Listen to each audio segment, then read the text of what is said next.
Hello guys, hope you guys are doing well. চলে আসলাম আর একটি নতুন ডেলি ব্লগ নিয়ে। তো আজকে চলে যাচ্ছিলাম খিলগাঁও তালতলায় নতুন একটি রেস্টুরেন্টে কাবাব ট্রাই করতে। তো আমার আর সায়ামের হচ্ছে নিউ রেস্টুরেন্টে নিউ ফুড আইটেম হচ্ছে এক্সপ্লোর করতে খুবই ভালো লাগে। তো যেহেতু এটা আমরা লাস্ট দিন দেখেছিলাম যে তালতলাতে একটা নতুন কাবাবের রেস্টুরেন্ট খুলেছে, তো ওয়াই নট ট্রাই ইট। তো আমরা চলে গিয়েছিলাম। তো আরও ভিডিও দেখতে হলে কিন্তু follow for more and like subscribe কিন্তু মাস্ট বি।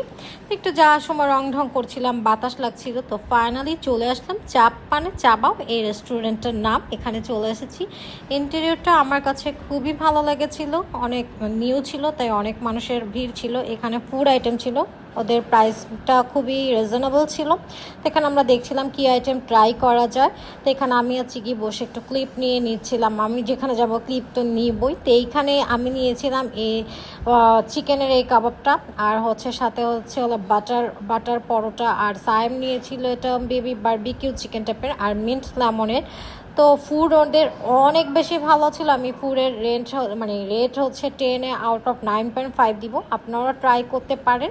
রেস্টুরেন্টটা কিন্তু ফ্যামিলি নিয়ে আড্ডা দিয়ে চাপ আইটেম ট্রাই করার জন্য খুবই ভালো। আর যাদের লোকেশন হচ্ছে খিলগাঁর আশেপাশে আছে, তারা একবার হলেও ঢুমেরে আসবেন। আমার কিন্তু ওদের সব কিছু মিলিয়ে ওভারঅল ভালো লেগেছে। ওদের হচ্ছে সার্ভিস বিহেভ সবই অনেক ওয়েল বিহেভ ছিল। তো আজকে ব্লগটুকু হচ্ছে এতটুকুই। পরবর্তী ব্লগ দেখার জন্য সাথে থাকতে